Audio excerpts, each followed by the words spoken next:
There's good news. The leader of the training platoon orders me in, and I'm already very excited about what's to come. I'm standing in front of the office, but apparently he's busy. Or he's letting me wiggle. After half an hour, I'm finally able to go in. I report militarily correctly as ordered, but the captain is engrossed in his papers. Again, left standing in front of his desk for another 5 minutes. Then, at some point, he looks up and looks at me for a long time. Finally comes a sound, sounding something like, hmm. Then follows a, yes, non-commissioned officer Peterson. Yes, sir, Captain, I reply loudly. Brief and short, he then discloses to me that there must have been a giant mistake, because I had been reassigned to combat troops again. That was impossible. How was he supposed to keep this operation going? He complains. But not so much in my direction. On it goes. Without good training, battles couldn't be won. Good men had to teach the next generation. I nod. But don't say anything. He'll need to vent first. Then we'll see. Now I'm allowed to sit down, and he talks to me like a fatherly friend. Come on, Peterson. You've now gotten away a few times. Don't you rather want to stay here? He asked me with a worried tone. I thought about it hard, but my decision is firm. No, Captain, I want to be back with the comrades, and be part of a tank crew again. Well then, good luck, comes back from him. We are reporting to the 1st Regiment at the beginning of March. They are still in France, and are getting retrained on the new Panzer Vs. I should still take a few days leave, because with that unit it later wouldn't be that easy. He wishes me all soldiers good fortune, and also gives me on the way that I shouldn't die a hero's death. With that, I'm dismissed. Now over to the company sergeant, taking care of the paperwork, and getting the leave slip for 5 days at home. It's already the middle of February. It's not long until the reassignment. In the evening, I'm sitting together with my comrades. We talk about the situation at the front, about the Russians, and about the Americans in Africa. One of our people earlier belonged to the Africa Corps, and got out of Tunisia in '43.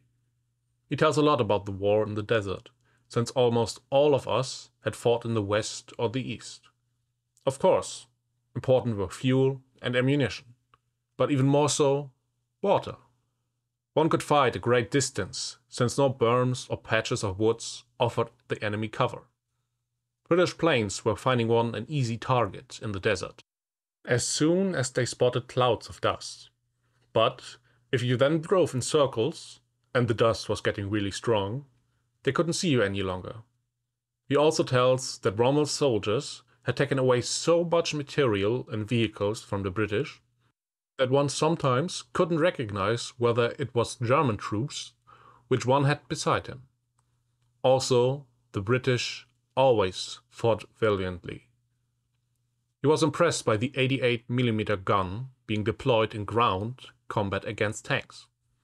They had smashed quite a few attacks, and the British had paid a high price. During a fighting retreat, where he then was severely wounded, they were positioned on top of a hill with 2 88mm flak guns, well camouflaged with stone walls around them, when the troops were withdrawing across the only road toward Tunis. British fighter bombers were attacking, but sporadic German fighter planes over and over had repelled them. The British were pursuing hard, so that the German tanks of the rearguard weren't able to get ahead as well as planned. They had already been familiar with delaying rearguard action, but the British simply had more material at their disposal. Because of that, the British became overconfident and attempted to flank them.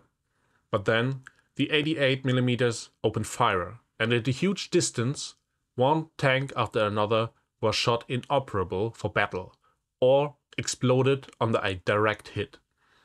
After 10 tanks were junk, the British had finally retreated.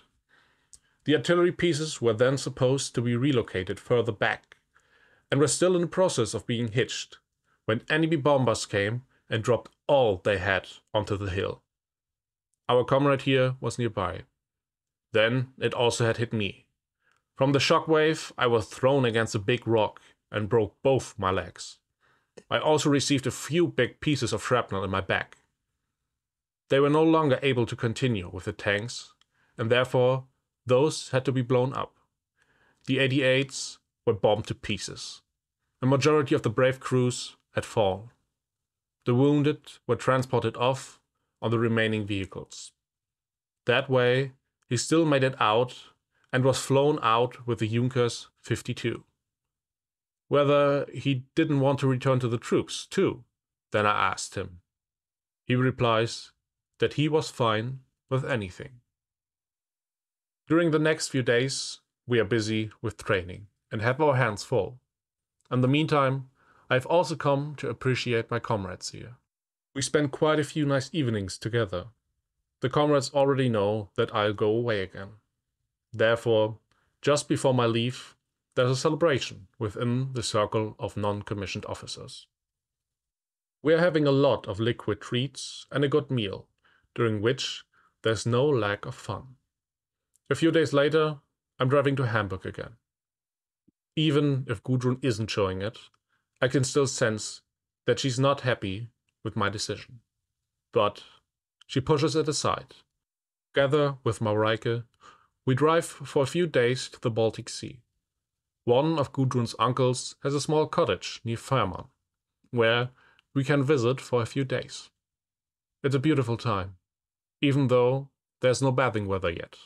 But we're lucky, and it remains dry. I could like it here as well. A little house by the water. That'd be something. But that may be yet to come. Gudrun's aunt and uncle are very nice people. They lost their son 3 months ago. He was a motorcycle rifleman and had fallen in Italy. He had to fight against the Americans, Gudrun's uncle says. During his last home leave, he had talked a lot about Italy, how nice it was there. Then, a few days later, he was back with his troops, and there he was fatally hit. A sad chapter for the family. I hope that my father won't also have to tell someone at some time where I gave up my life. Despite the grief over the son, they were good hosts, and we were very happy there. Now, my time at home is over too quickly. It's going back to my unit, and from there, I'll then be set into march to get back to the 1st Regiment again. The unit is actually in Verdun, but apparently there are still men being trained in Erlangen. In any case, I'm on my way to France. It's a nice journey by train, and we are lucky that no incoming bombers are holding us up. When I finally arrive there, it's not easy to find the troops. It takes hours until I finally locate someone who can help me further. The remaining detachment is still here, in order to take in soldiers on leave, and then to follow the regiment. That, in the meantime, has transferred to Austria and is gathering its troop units. From there, it's then supposed to go further. Where to, no one knows. I thought that will certainly go to the east again. But now, it's going together with the others to Austria. Having finally arrived here, I'm once again part of a troop. I see right to it, to look for Peter, but he's still in Erlangen to pick up the remaining crews. By the middle of March, we are finally together. Peter leads me around and introduces me. There are few acquaintances here, but also many new faces. In the evening, we are sitting together and discussing how it's going to continue. Peter explains to me that he talked with one of the unit's doctors, who'd like to, again, take a look at my eyes. Until then, I'm assigned as a replacement loader to the staff platoon. Therefore, I get an introduction on the Panzer V.